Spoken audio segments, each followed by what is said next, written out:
Eh, Sebelumnya kita akan sedikit brainstorming terlebih dahulu.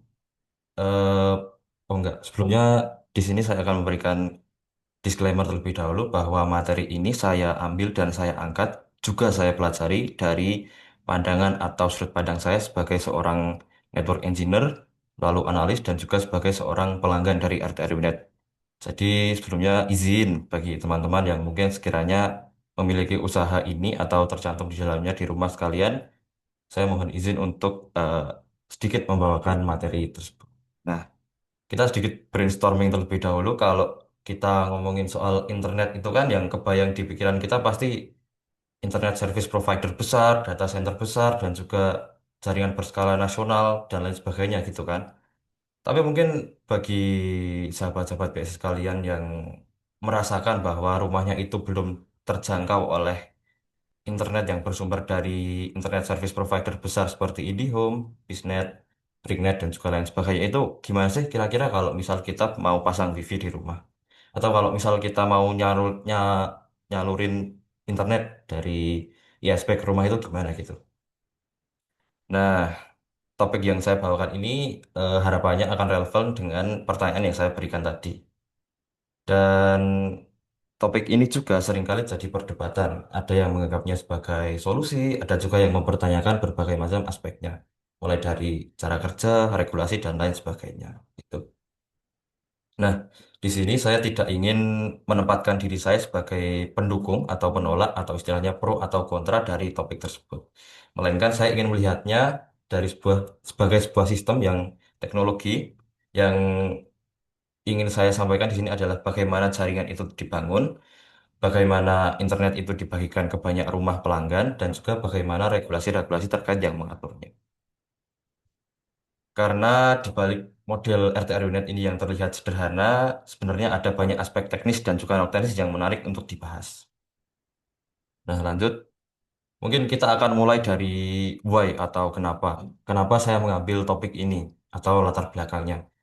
Yang pertama, saya bisa katakan bahwa fenomena adanya RT RW Net ini nyata dan banyak terjadi di sekitar kita. Yang kedua adalah RT RW Net ini adalah sebuah sistem yang menarik untuk dilihat dan dipelajari cara kerja serta mekanismenya.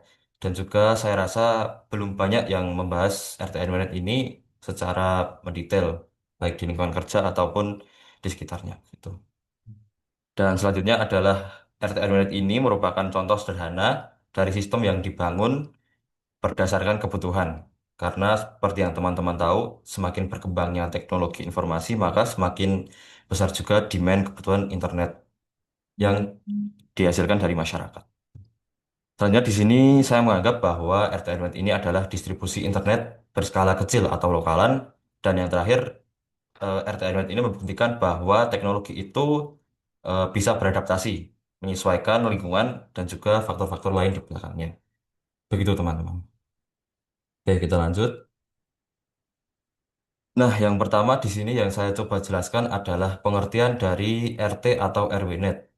Jadi RT RW Net ini atau biasa kita panggil atau bisa kita panggil internet reseller adalah sebuah bentuk usaha penyedia layanan internet dalam skala kecil atau lokal yang umumnya dilakukan di tingkat rukun tetangga atau RT dan juga rukun warga atau RW. Nah, maka dari itu dia biasa dipanggil RT RW Net begitu. Nah, seperti namanya tadi, internet reseller, kita bisa singkatkan atau sederhanakan bahwa konsep RT RW Net ini merupakan konsep di mana satu sumber energi dari ISP dibagi untuk banyak rumah klien atau pelanggan. Istilahnya, atau istilah lainnya kita bisa sebut bahwa internet patungan gitu loh. Yang dimana artinya sekelompok klien atau pelanggan itu sama-sama patungan untuk membayar langganan ke ISP melalui perantara RT RW Net itu, teman-teman. Oke, lanjut. Nah, bentar teman-teman, ada yang sedikit ketutupan. Nah, oke, yang jadi pertanyaan, kalau misalkan sudah ada ISP besar kayak IndiHome, terus ada juga Bisnet, terus yang sekarang booming itu internet rakyat dan lain sebagainya itu sudah ada, terus kenapa nih RT RW Net kok bisa tetap muncul? Nah, mungkin di sini saya akan coba lampirkan sekurang-kurangnya ya tiga faktor-faktor utama yang menjadi penyebab bahwa kenapa RT Rwet ini masih ada dan tetap eksis sampai saat ini. Yang pertama ada kesenjangan akses internet atau di mana kita bisa sebut bahwa fenomena RT Rwet ini muncul dan ramai pada daerah terpencil yang belum terjangkau oleh ISP besar. Nah, mungkin juga gambar di sebelah kiri ini mewakili faktor yang pertama, teman-teman. Di sini kita bisa lihat bahwa katakanlah daerah metropolitan atau daerah ramai penduduk yang sudah tercover oleh persebaran ISP dan juga di seberangnya ada juga daerah-daerah terpencil eh, sebutannya kita sebut saja pelosok desa yang belum tercover oleh ISP besar dan juga ada RT RW yang beroperasi di situ. Gitu. Nah, selanjutnya ada efisiensi biaya instalasi bagi pengguna. Perlu kita ketahui bahwa bagi sebagian masyarakat yang dinilai menengah ke bawah, biaya instalasi dan aktivasi langganan internet besar terkadang juga menjadi hambatan masuk.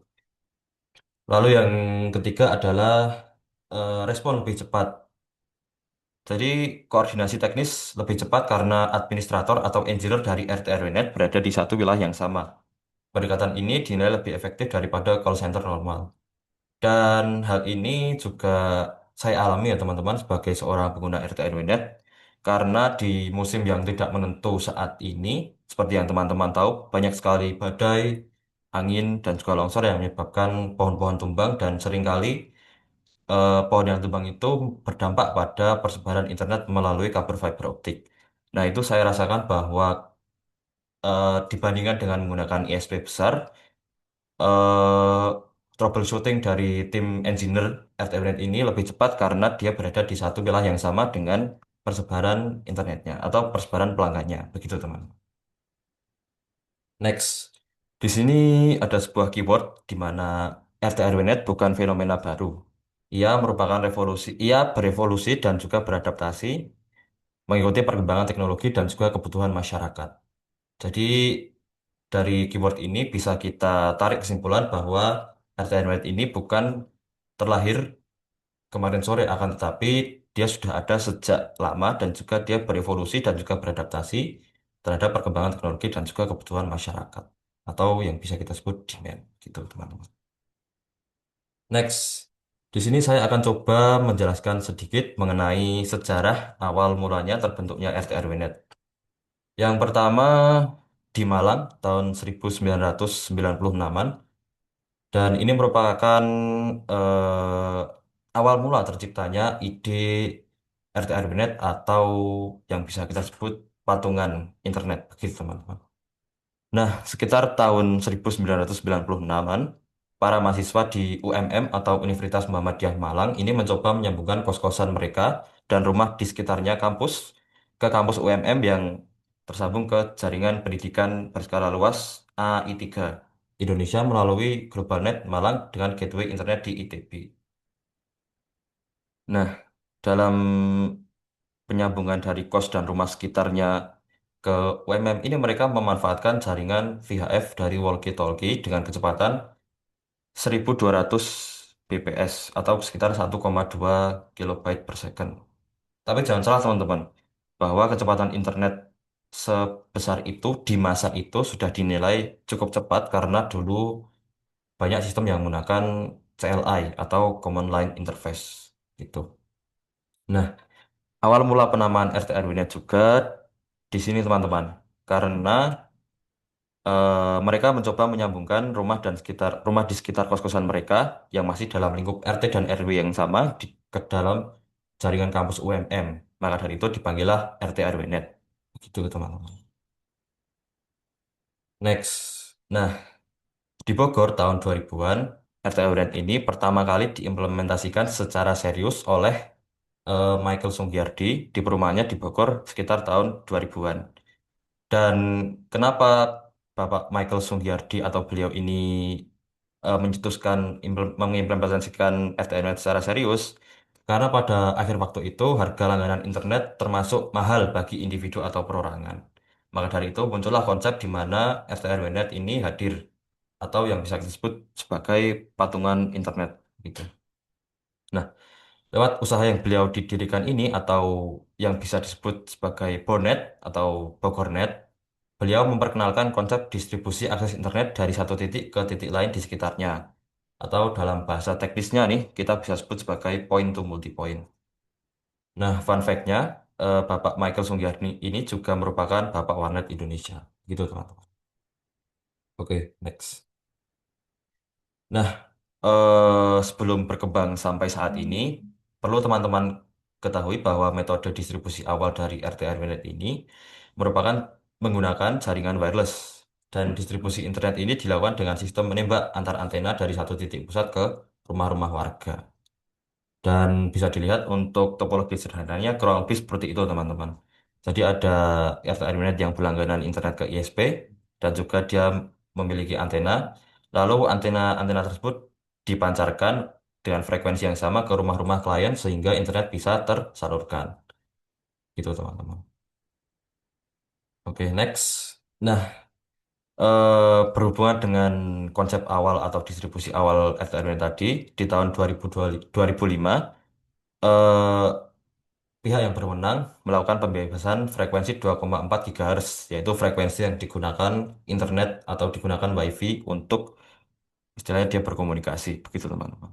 Dan lebih tepatnya pada tanggal 5 Januari 2005, pemerintah Indonesia menetapkan keputusan pembebasan penggunaan frekuensi 2,4 GHz untuk wireless internet yang secara besar-besaran membantu perkembangan komunitas RT-RWNet berbasis WiFi.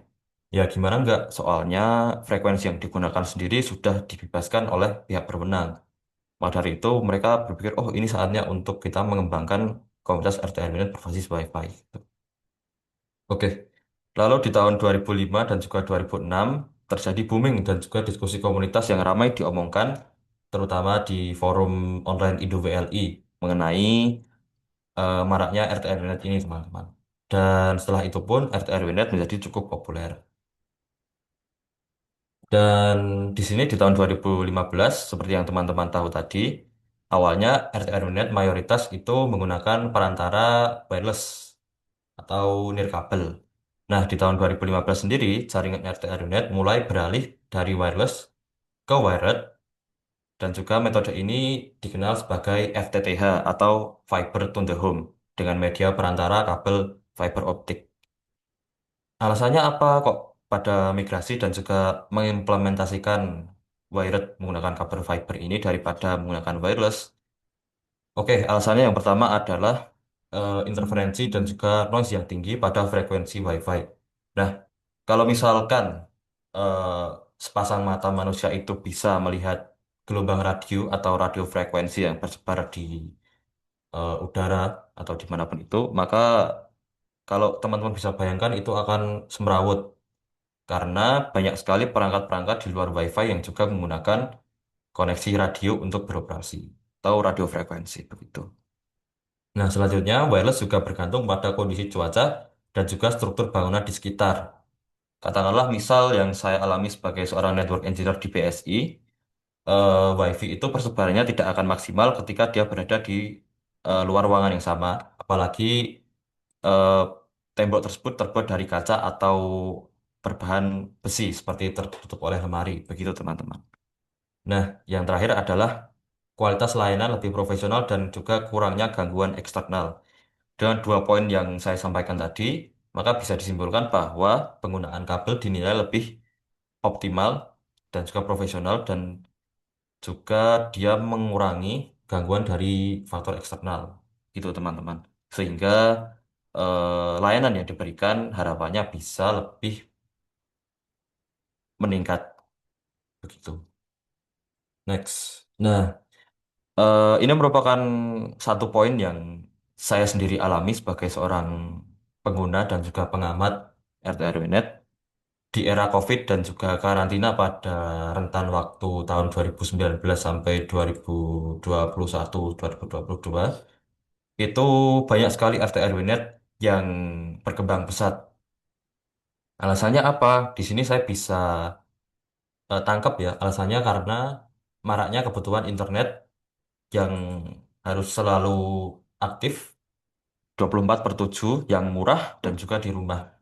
Karena pada saat itu seperti yang teman-teman tahu, pastinya baik dari pembelajaran, pekerjaan, dan juga lain sebagainya itu migrasi dari awalnya kita datang ke kantor menjadi datang ke rumah dan kita diharuskan untuk mengakses internet gitu. Dan pada masa karantina tersebut, kebutuhan internet meningkat karena hampir semua aktivitas menggunakan platform online seperti yang saya jelaskan tadi. Dan hal ini menjadi peluang bagi pendiri RT RWNet untuk memulai dan juga meningkatkan bisnisnya. Dan maka dari itu, era COVID ini membuktikan bahwa internet adalah infrastruktur penting, bukan lagi layanan tambahan yang tidak wajib, karena semua orang butuh internet.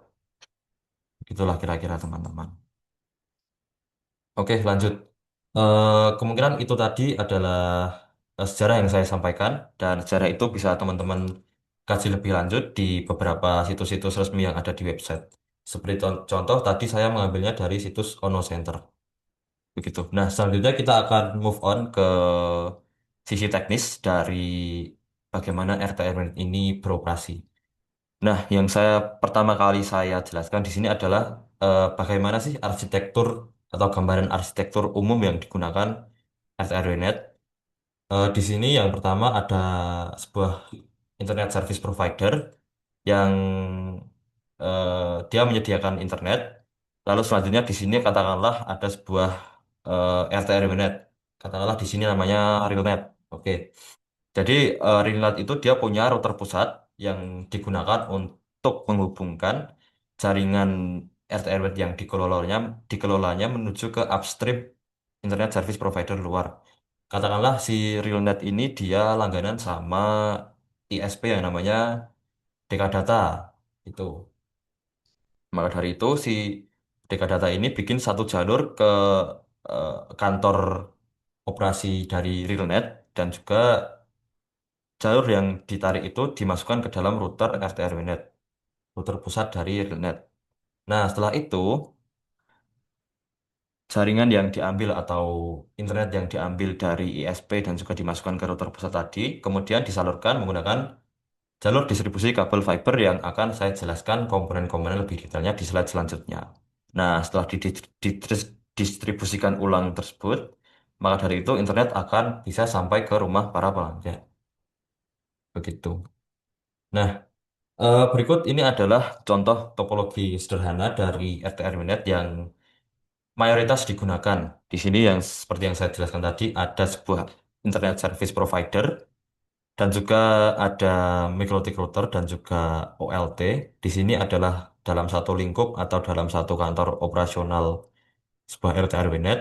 Nah, dari OLT tadi masuk ke dalam ODP atau splitter yang akan saya jelaskan di slide berikutnya. Nah, dari ODP splitter ini dia akan didistribusikan ke masing-masing perangkat yang ada di rumah-rumah pelanggan.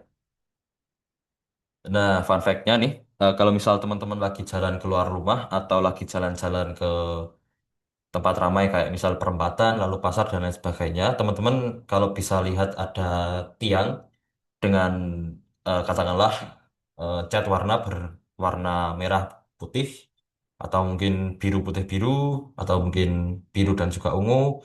Nah, itu kalau teman-teman lihat di bagian atas pasti ada box putih. Nah, itu bisa jadi adalah ODP atau splitter ini, teman-teman.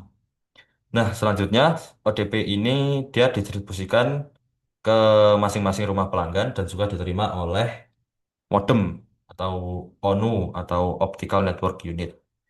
Nah, selain menggunakan ONU, kita juga bisa mendistribusikannya ke klien dengan menggunakan WiFi atau router yang dihubungkan dengan HTTP. Nah, HTTP itu apa? Saya akan jelaskan di slide berikutnya. Kurang lebih untuk topologi sederhananya seperti ini, teman-teman. Mulai dari dia eh, dari kantor operasional RT RW-nya, bagaimana, dan juga bagaimana topologinya sampai ke rumah pelanggan.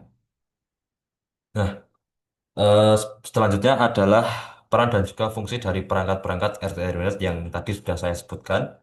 Yang pertama ada core router atau router pusat. Nah, fungsinya apa? Fungsinya adalah untuk mengatur kecepatan internet tiap pelanggan sesuai paket langganannya. Selanjutnya, dia juga berfungsi untuk menghubungkan local network atau jaringan lokal dari setiap pelanggan ke upstream ISP yang nantinya dari upstream ISP ini dia akan bisa internetan. Lalu selanjutnya di sini juga dia berlaku sebagai pengatur utama traffic atau lalu lintas jaringan. Selanjutnya di sini ada OLT atau Optical Line Terminal. Perangkat ini berfungsi untuk mengkonversikan sinyal dari router yang seperti kita tahu di sini kelihatan bahwa port di router itu adalah port katakanlah port kabelan gitu. Nah, dari port router yang kabelnya ini menggunakan kabelan, dia terus dimasukkan ke dalam OLT yang kemudian dari OLT ini dia mengeluarkan sinyal menggunakan kabel fiber optik. Begitu teman-teman. Nah, selanjutnya fungsi selanjutnya adalah dia juga berfungsi untuk mendistribusikan koneksi dari core router ke banyak poin atau banyak ODP melalui jalur fiber yang seperti yang saya katakan tadi. Dan dia juga seringkali berfungsi sebagai manajemen dan juga monitoring dari setiap perangkat-perangkat yang pelanggan gunakan, seperti ONT, ONU, maupun dari segi trafficnya sendiri, teman-teman. Nah, perangkat selanjutnya ada Optical Distribution Point. Ini adalah perangkat yang mungkin seringkali kita temui di jalur-jalur kabel WiFi atau kabel fiber optik dan ini fungsinya adalah sebagai pembagi koneksi internet dari jalur utama atau dari backbone yang berasal dari kantor operasional RT RWNet itu ke masing-masing rumah. Nah, selanjutnya di sini juga berfungsi dia untuk memudahkan teknisi untuk melakukan instalasi dan juga maintenance. Nah, ODP ini juga dia berfungsi sebagai sebuah perangkat yang bisa kita katakan bahwa dia memiliki fungsi ekspansif, begitu teman-teman. Jadi dia bisa memperluas jangkauan pelanggan dari si RT RWNet ini. Oke, lanjut. Di sini ada perangkat yang ada di rumah pelanggan, yaitu yang pertama ada Optical Network Unit atau ONU. Di sini fungsinya dia untuk menerima kabel fiber optik yang telah ditarik dari ODP oleh teknisi-teknisi itu ke dalam rumah. Dan dia juga berfungsi untuk mengubah sinyal optik menjadi sinyal LAN atau Wi-Fi yang bisa digunakan oleh user atau cara kerjanya seperti access point gitu. Dan juga dia fungsinya untuk memanajemen traffic dari endpoint ke core router itu teman-teman. Jadi selanjutnya di sini ada HTB atau Media Converter Fiber Optic. Nah, jadi ketika teman-teman langganan di sebuah RT RW net itu ada dua kemungkinan teman-teman. Jadi kemungkinan yang pertama rumah teman-teman itu dipasangi ONU atau Optical Network Unit dengan port katakanlah port fiber optik menggunakan fast connector. Atau yang kedua bisa dipasangi router access point yang menyediakan port kabelan atau RJ45 yang dimana kita membutuhkan sebuah konverter dari kabel fiber yang akhirnya menuju ke kabel LAN gitu teman-teman. Nah selanjutnya di sini ada juga router access point yang dia fungsinya untuk mengubah sinyal kabel LAN dari HTTP menjadi WiFi yang bisa digunakan oleh user. Begitu teman-teman. Untuk penjelasan perangkat yang ada di rumah pelanggan. Oke, lanjut. Nah, di sini ada sebuah ilustrasi seperti yang saya katakan tadi bahwa eh, katakanlah ada sebuah RT RW net yang namanya adalah RealNet. Nah, dia langganan sama sebuah ISP sebesar 2 gigabit per second. Terus si RealNet ini katakanlah dia punya kurang lebih 200 klien atau 200 rumah pengguna. Yang dia itu langganannya paket yang berbeda-beda. Misal si rumahnya Yanto, dia langganan 20 Mbps. Terus ada rumahnya Wowo, dia langganan 10 Mbps. Ada rumahnya si Mulyono langganan 20 Mbps. Dan juga yang terakhir ada rumahnya si katakanlah Rizky yang langganan 5 Mbps. Nah, pernahkah teman-teman penasaran bahwa gimana eh, traffic sebesar 2 gigabit per second dari langganan RT RWNet itu ke ISP dibagikan sesuai dengan paketnya? Nah, saya akan coba bahasnya di slide berikut ini. Nah, jadi untuk manajemen bandwidth sesuai dengan langganan pelanggannya atau langganan lainnya itu bisa kita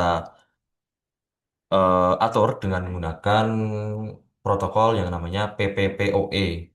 Nah, protokol ini tersedia di berbagai macam router, seperti yang pernah saya coba implementasikan itu di router Mikrotik.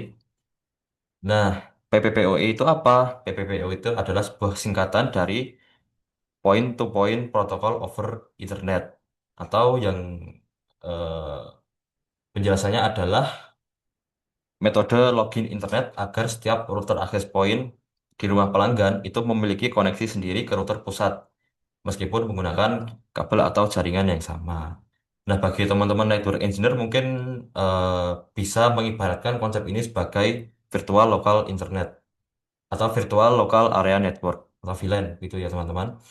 Jadi eh, ketika kita langganan RTL Unit itu atau kita langganan ISP, itu teknisi yang datang ke rumah kita akan mengonfigurasi router access point atau ONU yang ada di rumah kita agar dia bisa tersambung ke router pusat yang ada di kantor operasional RT RW-Net sesuai dengan bandwidth yang dibelinya.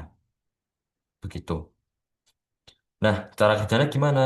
Cara kerja dari PPPoE ini adalah yang pertama, router pusat bertindak sebagai sebuah PPPoE server, yaitu dia berfungsi untuk membuat profil router atau paket router dari tiap router atau AP dari setiap pelanggan. Katakanlah misal Wowo langganan 20 gigabit per second. Terus si teknisi dia juga ngesign atau nambahin sebuah profil di router pusatnya di PPPoE servernya, dia nambahin sebuah pool yang dimana namanya adalah katakanlah rumah Wowo.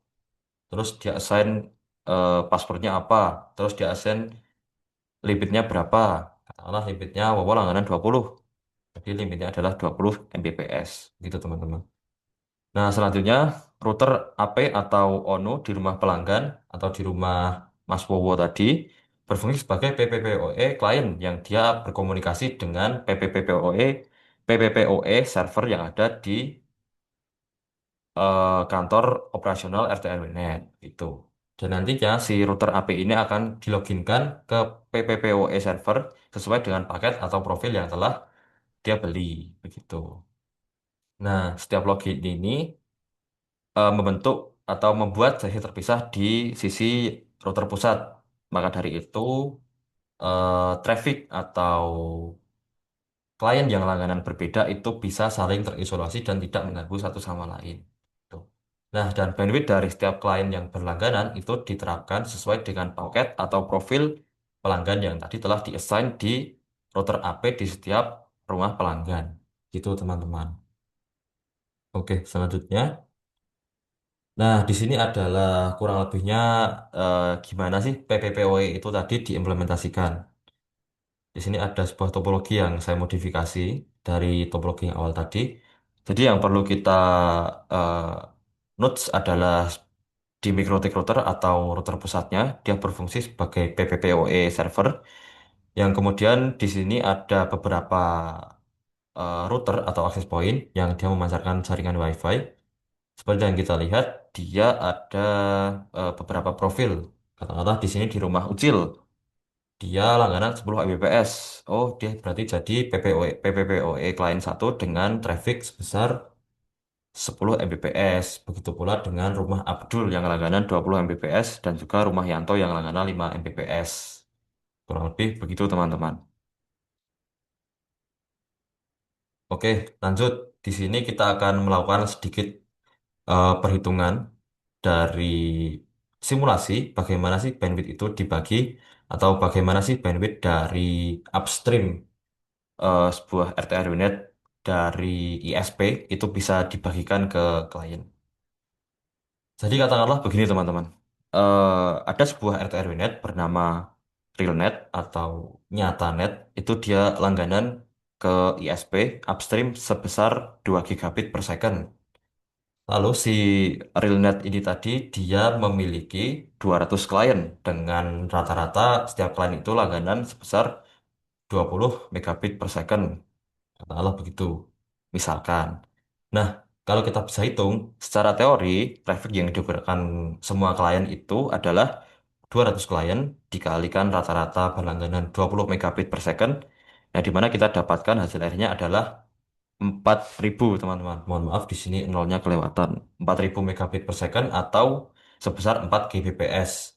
Sedangkan upstream yang dibeli oleh Realnet atau RTNet tadi adalah cuma sebesar 2 gigabit per second atau 2.000 megabit per second.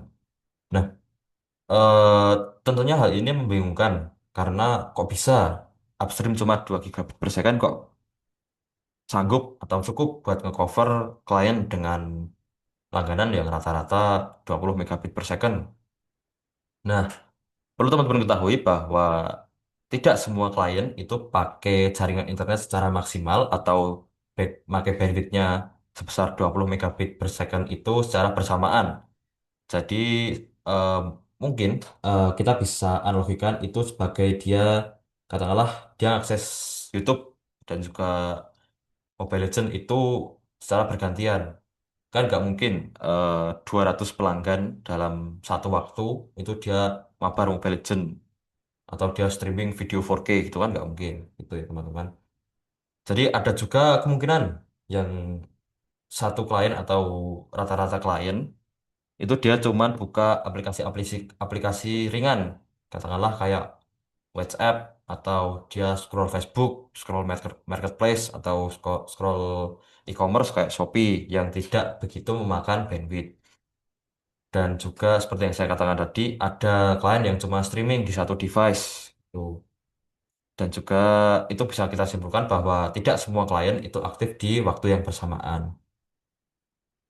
Oke, dari sini kita bisa tarik kesimpulan bahwa sistem yang digunakan itu disebut sebagai berbagi kapasitas atau ganti-gantian lah, le nganggo bandwidth atau dia saat pakai bandwidth gitu teman-teman.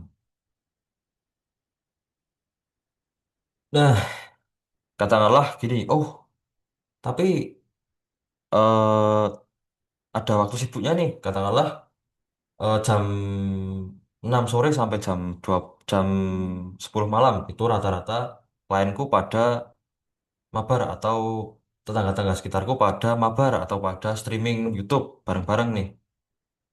Nah, di sini kita bisa tarik dari 200 klien tadi, katakanlah 70% dari 200 itu dia aktif dan juga menggunakan internet secara ya los-losan gitulah. Katakanlah dia streaming, katakanlah dia mabar atau lain sebagainya.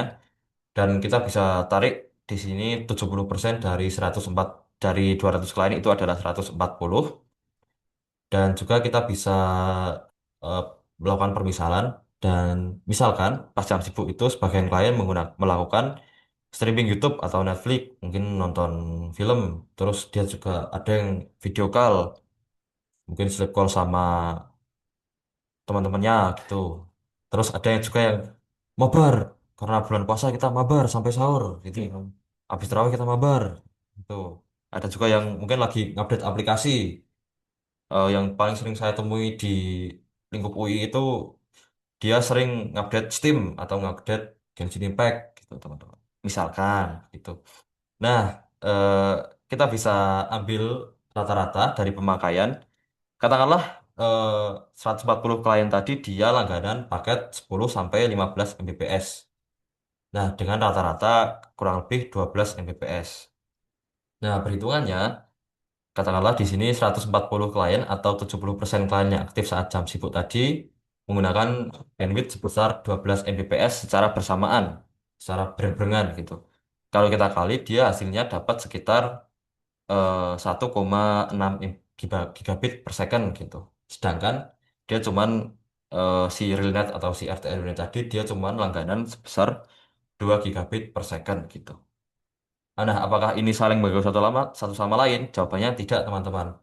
Karena kalau kita hitung di sini langganan upstreamnya dia sebesar 2 gigabit per second, sedangkan traffic yang terpakai saat jam sibuk itu sebesar 1,68 gigabit per second. Jadi masih ada kurang lebih sekitar sekitar 320 megabit per second. Begitu teman-teman. Nah, di sini saya akan coba gimana ya? Bikin simulasi singkat lah. Pas katakanlah kita mau langganan RT RW net karena rumah kita di pelosok di dalam gang gitu. Dan di gang tersebut belum tercapai oleh sebuah ISP besar. Jadi di sini step pertama yang biasanya si pelanggan lakukan itu dia berdiskusi atau juga berkompromi dengan penyedia RT RW net itu. Oh, aku butuh internet nih, aku butuh masang wifi nih di rumah. Karena kalau aku pikir-pikir, daripada aku beli kuota eh, 4 anggota keluarga yang harganya mungkin bisa 200.000 per bulan, itu lebih murah kalau aku beli atau langganan RT RW net gitu. Oh, terus si RT RW net bilang gini nih, oh ini aku ada solusi nih. Kamu langganan aja di paketku, di RT RW netku. Aku bisa kasih kamu penawaran mungkin 150.000 atau 170.000. Itu nanti kamu bisa dapat bandwidth sekitar 10 Mbps atau up to 10 Mbps setiap bulannya gitu. Terus si kalian tadi bilang, hmm, kok murah ini ya? Ya udah deh, aku mau coba. Nah, setelah kesepakatan atau mufakat tercapai, setelah itu teknisi akan melakukan survei lokasi, teman-teman. Dia akan melihat nih rumah si klien ini dia lokasinya di mana gitu. Terus jalur yang paling optimal buat narik kabel fiber dari rumah klien tersebut ke jalurku itu enaknya lewat mana gitu. Apakah nanti ditarikkan dari rumah pelanggan di sekitarnya atau gimana. Nah, setelah titik terang ditemukan oleh teknisi yang survei jalur kabel tadi, setelah itu teknisi mulai melakukan penarikan kabel fiber optik ke rumah pelanggan, teman-teman. Yang dimana biasanya ini adalah proses terlama karena sebagai teknisi itu perlu memperhitungkan secara matang baiknya kabel itu ditarik lewat mana sehingga dia tidak mengganggu operasional-operasional yang sedang berjalan seperti misal kalau nyebrang jalan ya nggak terganggu kalau ada kendaraan yang tinggi lewat gitu. Kalau misalkan ada hujan badai, angin ribut, halilintar, harapannya dia nggak kejatuhan pohon sehingga kabelnya nanti putus gitu teman. Nah, selanjutnya setelah kabel berhasil ditarik, si teknisi itu akan memasang access point atau optical network unit di rumah seorang klien, teman-teman.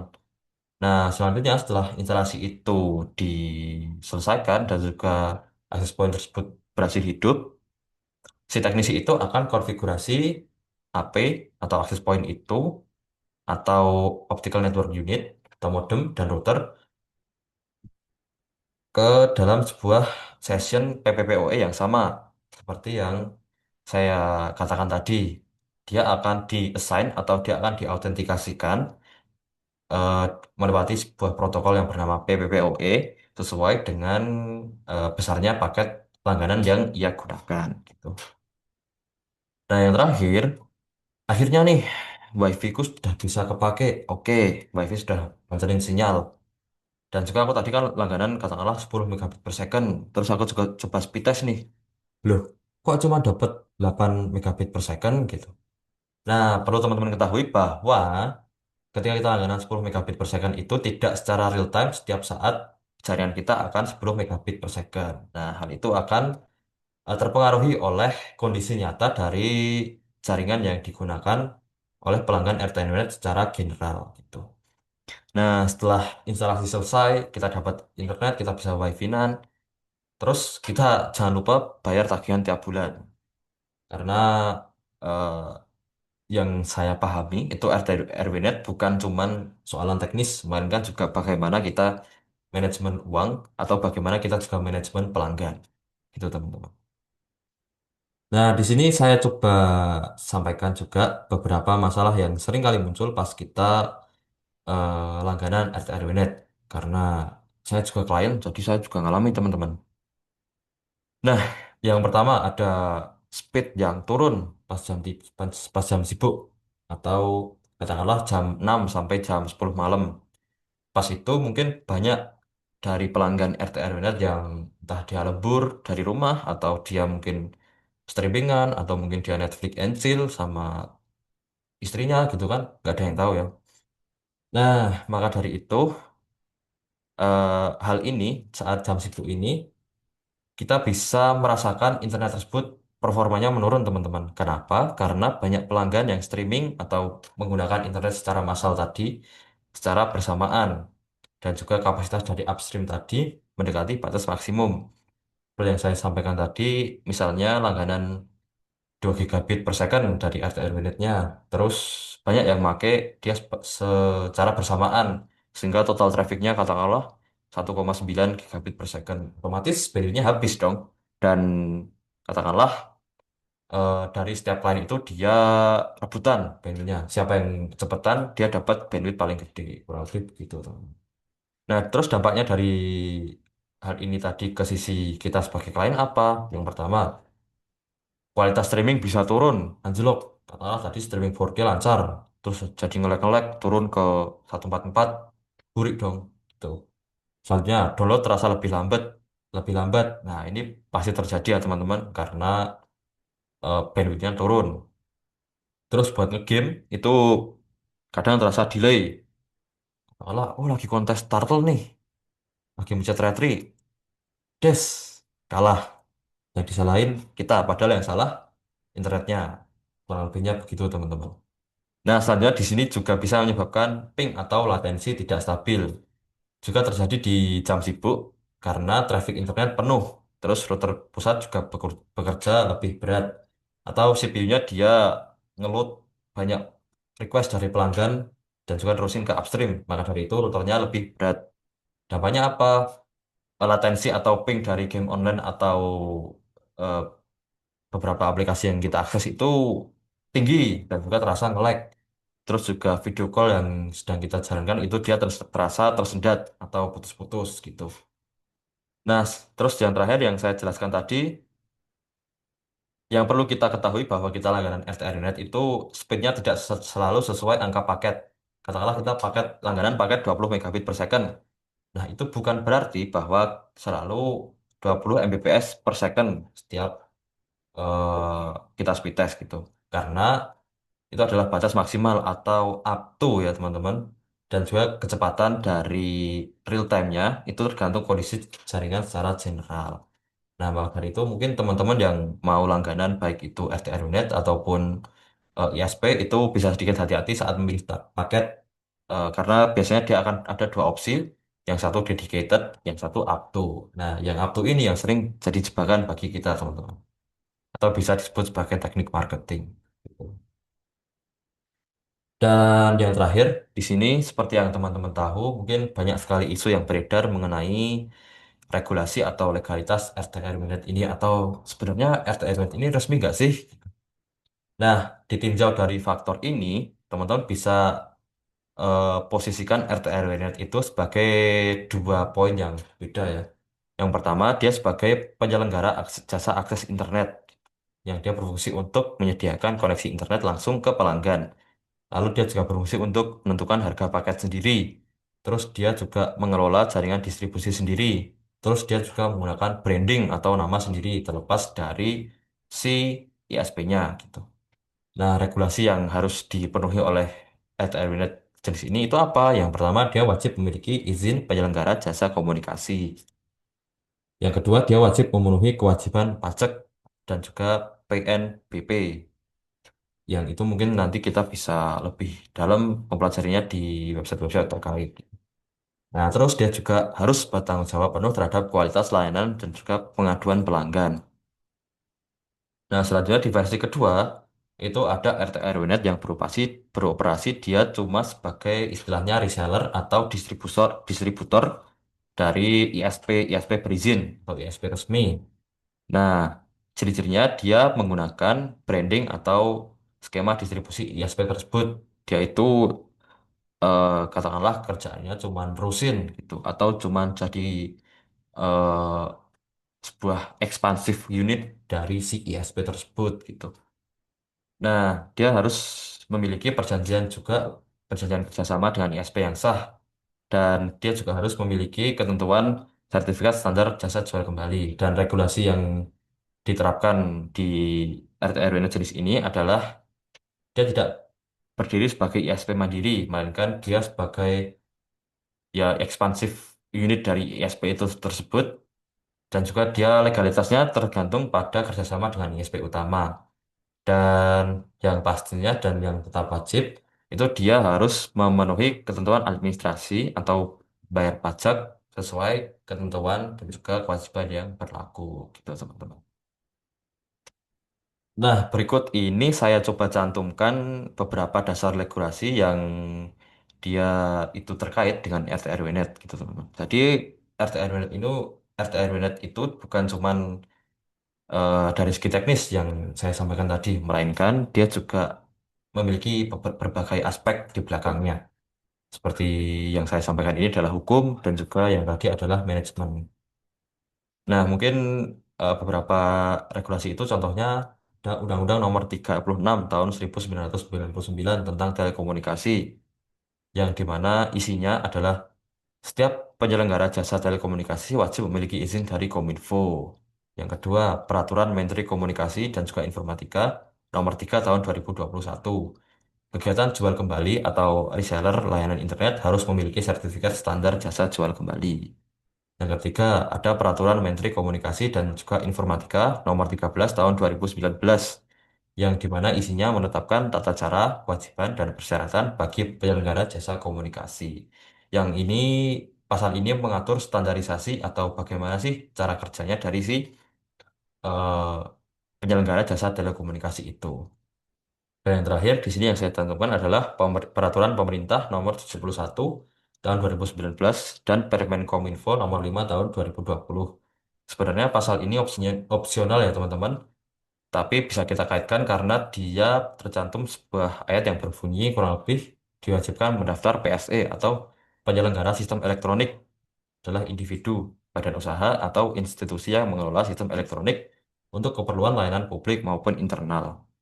Nah, seringkali RT RWNet atau ISP atau penyelenggara layanan internet itu dia sistemnya kayak buat landing page gitu, teman-teman.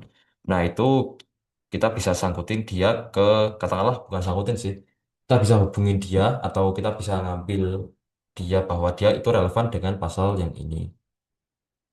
Nah, terus yang ramai menjadi perbincangan itu terus nek ngono RT RWNet itu dia legal atau enggak nih?